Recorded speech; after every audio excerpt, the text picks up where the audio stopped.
Hey guys welcome back. അപ്പം നമ്മളങ്ങനെ ചാക്കോച്ചൻ അഭിനയിച്ച ഓഫീസർ ഓൺ ഡ്യൂട്ടി മൂവിനെ കണ്ടിട്ട് നമ്മൾ വന്നിരിക്കുകയാണ്. സോ പടം ഡയറക്റ്റ് ചെയ്തേക്കുന്നത് ജിത്തു അഷ്റഫ് എന്ന് പറയുന്ന ആളാണ്. പടം റൈറ്റ് ചെയ്തേക്കുന്നത് ഷഹി കബീർ എന്ന് പറയുന്ന ആളാണ്. പുള്ളിക്ക് ആക്ച്വലി എനിക്ക് തോന്നുന്നു പോലീസ് കഥാപാത്രങ്ങൾ അല്ലെങ്കിൽ പോലീസ് സ്റ്റോറികൾ ചെയ്യുന്നതിനോട് പുള്ളിക്ക് ഭയങ്കര ഇഷ്ടമാണെന്ന് തോന്നുന്നു. കാരണം പുള്ളിയുടെ പ്രീവിയസ് വർക്കായി ജോസഫ് നായാട്ട് ഇതൊക്കെ പുള്ളി റൈറ്റ് ചെയ്ത പടമാണ്.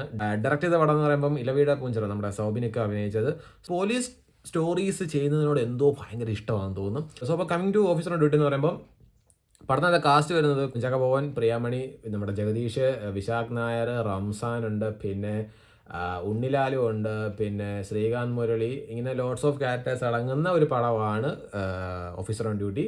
പടത്തിൻ്റെ മ്യൂസിക് ചെയ്തേക്കുന്നത് ജേക്സ് ബിജോയാണ്. നല്ല കിടുക്കനായിട്ട് അത്യാവശ്യം നല്ല ഡീസൻ്റ് ആയിട്ടുള്ള വർക്ക് ചെയ്തിട്ടുണ്ട്. അതാണ് സിനിമോട്ടോഗ്രാഫി ചെയ്തേക്കുന്നത് റോബി വർഗീസ് രാജ് എന്നാണ്. നല്ല അത്യാവശ്യം നല്ല ഡീസൻ്റ് ഷോട്ട്സും കാര്യങ്ങളൊക്കെയാണ്.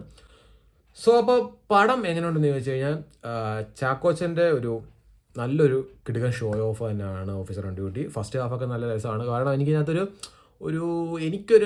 ഒരു നെഗറ്റീവായിട്ട് എനിക്ക് തോന്നിയ ഒറ്റ കാര്യങ്ങളിൽ, അതായത് ഫസ്റ്റ് ഹാഫിനകത്ത് ഭയങ്കര ബ്രൂട്ടൽ അല്ലെങ്കിൽ ഭയങ്കര ഒരു വയലൻ്റ് ആയിട്ടുള്ള ഒരു കഥാപാത്രത്തെയാണ് നമ്മുടെ ചാക്കോച്ചൻ്റെ ഉള്ള കാണിക്കുന്നത്. ബട്ട് സെക്കൻഡ് ഹാഫിലേക്ക് വരുമ്പോൾ ഫാമിലി കണക്ഷൻസും ഫാമിലി ഇമോഷൻസും ഒക്കെ വന്നു കഴിയുമ്പോഴത്തേക്ക് ആ ഫസ്റ്റ് ഹാഫിൽ കാണിച്ചിരുന്ന അത്രയും അഗ്രസീവും കാര്യങ്ങളൊന്നും സെക്കൻഡ് ഹാഫിലോട്ട് കാണാൻ എനിക്ക് സാധിച്ചിട്ടില്ല. കാരണം എവിടേക്കോ കുറച്ചൊരു വീക്കായിട്ട് വന്നതായിട്ടാണ് എനിക്ക് പേഴ്സണലി ഫീൽ ചെയ്തത്. പറഞ്ഞുകൊണ്ട് പടം മോശമാണെന്നോ അല്ലെങ്കിൽ പുള്ളിക്കാരൻ ആക്ടിങ് വൈസ് വെച്ച് ബോറാണെന്നോ ഒന്നല്ല ഞാൻ പറഞ്ഞത്. ബട്ട് ആ ഒരു ക്യാരക്ടറിൻ്റെ മേ ബി ഫാമിലിയിലോട്ടുള്ള ഒരു ഇമോഷൻസൊക്കെ വരുമ്പോൾ ചിലപ്പോൾ ആരാണെങ്കിലും ചിലപ്പോൾ അങ്ങനെയൊക്കെ ആയിപ്പോയി. എത്ര അഗ്രസീവുള്ള ക്യാരക്ടർ ആണെങ്കിൽ പോലും ചിലപ്പോൾ ഒരു അപ്പ് ആൻഡ് ഡൗൺ ഉണ്ടായേക്കാം മേ ബി ചിലപ്പം.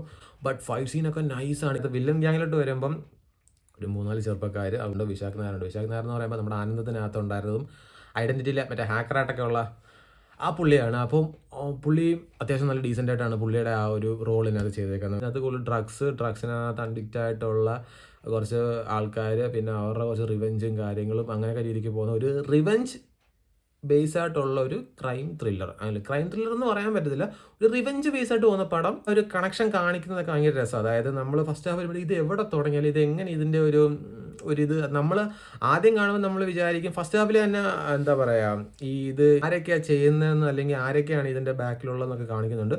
സോ നമ്മൾ ആദ്യം ഒരു ഇൻസിഡൻറ്റ് കാണിക്കുമ്പോൾ വിചാരിക്കും അത് അങ്ങനെ ആയിരിക്കും. ബട്ട് ഫൈനലിലേക്ക് വരുമ്പോഴത്തേക്ക് ഇതൊന്നും അല്ല, ഇതിൻ്റെയൊക്കെ തുടക്കം വേറൊരു സാധനം ഉണ്ടെന്ന രീതിക്ക് കണക്ട് ചെയ്ത് വരുന്നത് ഒക്കെ രസമാണ്. മോസ്റ്റ് ഓഫ് പീപ്പിൾസ് അഞ്ചാം പാതിരായിട്ടൊക്കെ കമ്പയർ ചെയ്യുന്നുണ്ട്. അഞ്ചാം പാതിര വേറെ, ഇത് വേറെ, ഒരിക്കലും അത് തമ്മിൽ കമ്പയർ ചെയ്യില്ലേ. കാരണം ചാക്കോച്ചൻ്റെ അഞ്ചാം പാതിരയിലുള്ള പെർഫോമൻസ് അല്ലെങ്കിൽ വേറൊരു പടങ്ങളിലെ പെർഫോമൻസായിട്ട് ഒരിക്കലും ഇതുമായിട്ട് കമ്പയർ ചെയ്യില്ല. ഇത് വേറൊരു പടം, അതൊക്കെ വേറൊരു പടം.